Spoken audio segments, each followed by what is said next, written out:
Today's prompt is going to be,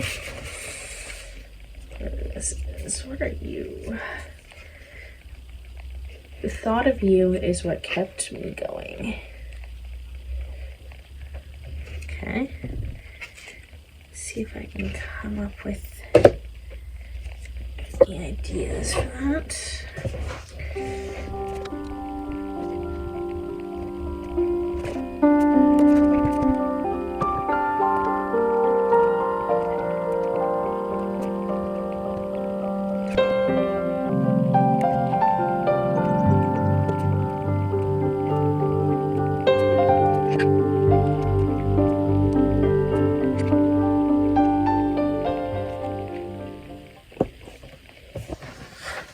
Figured out, I think, which one I'm going to go for. I have, honestly, this one was hard to come up with.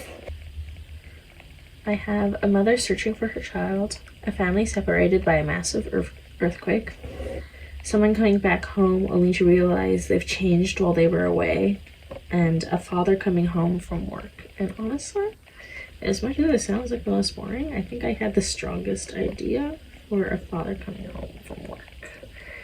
Honestly, I don't think any of them are super strong, but that's the point of this exercise, is to improve creativity and just practice writing. So not everyone has to be perfect. There's literally hundreds of these in here. I can't expect everyone to be good, so I think we're going to do a father coming home from work, and that will be that.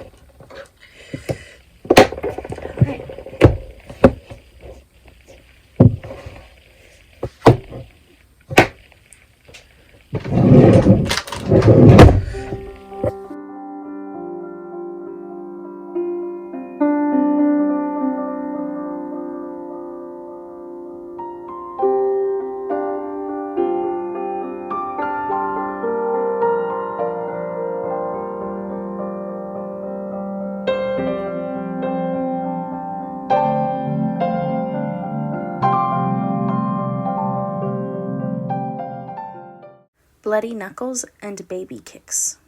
Aaron's knuckles burned, the cool water rushing over them doing nothing to distract from the pain.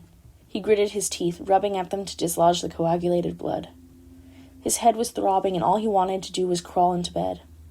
Luckily, Andrea was dead asleep by this time of night. She slept like the dead now that she was in the 3rd trimester. Her feet were swollen, and although he'd never say it aloud, she'd begun to waddle like the ducks they saw in the park. He wiped his hands with a dish towel, swearing quietly at the red stains left behind. It was going to need to be stuffed into the bottom of the laundry basket. He tossed it next to the fridge, with a mental note to put it away after he ate. He groaned as he leaned down to pull some of that night's dinner out of the fridge, meatloaf. He smiled, breathing in the scent of herbs. His mouth was watering by the time he put it into the microwave. The extra saliva helped wash away the taste of iron. He hummed in delight as the appliance chirped that it was done. The ceramic burned his palms as he pulled the plate out.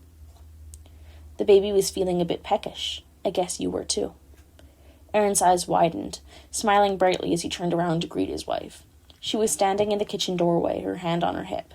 One eyebrow was raised, and her slipper-covered foot was tapping against the linoleum. He swallowed, trying to hide the wince that followed. "Hi, hun. How are my 2 favorite girls?" He put the plate on the counter, sauntering toward his wife. He pulled her in for a kiss before placing his hand on her belly. The little bean kicked him in greeting. "As wiggly as ever," he chuckled. "As always," Andrea agreed, staring up at him with those chocolate eyes. "You were home late." "You know Mr. Carl. He would keep me at the shop from dusk to dawn if he could." Andrea sighed, her lips thinning as worry overcame her. Aaron could see the way it pulled her shoulders down, and her eyes dimmed. Even that tapping foot stopped, leaving the clock ticking away on the wall as the only sound in the small room. "Don't worry, hun," he pulled her in, resting his chin on her head. "Soon we'll have enough money to buy a beautiful house and a brand new cradle to match. We can leave this dump behind." Andrea pulled back with a snort, interlocking her hands around his shoulders. "We have a long way to go before then. Just you wait. I'll have you dressed like the queen you are in no time." She sighed, stroking his cheek. Her eyes roved around his face, and Aaron reinforced his smile. His jaw pulsed, the tense muscles practically vibrating. "Don't overdo it, okay?" Aaron smiled as he leaned down to kiss her forehead. The thought of you is what keeps me going." Together they made their way to bed, the meatloaf forgotten on the counter as Aaron wrapped his wife in blankets. She was asleep within minutes, her arms wrapped across her stomach. With a groan he crawled into his side of the bed, rubbing uselessly at his aching ribs. It took him much longer to fall asleep, his body protesting no matter what position he laid in. Eventually, though, his eyes drifted closed, and a smile graced his face as he dreamed of his 2 girls living the best lives the world had to offer. The end.